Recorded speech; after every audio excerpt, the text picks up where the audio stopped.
रामकृष्ण हरी. आज गोकुळाष्टमी 15 ऑगस्ट 2025.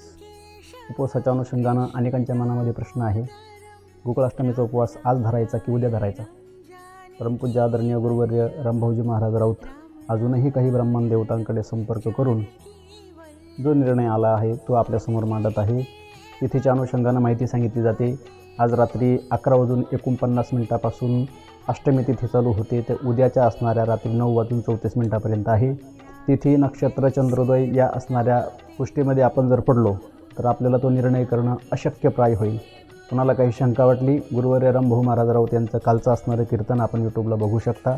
गोकुळाष्टमीचा उपवास हा आजच करायचा आहे आणि उद्या पारणे सोडायचे आहे. म्हणजे 15 ऑगस्टच्या रात्री 12 वाजता गोकुळाष्टमीचा उत्सव होईल आणि उद्या सकाळी गोपाळकाला आणि त्या अनुषंगानं या असणाऱ्या उपवासाचे पारणे सुटेल. रामकृष्ण हरी.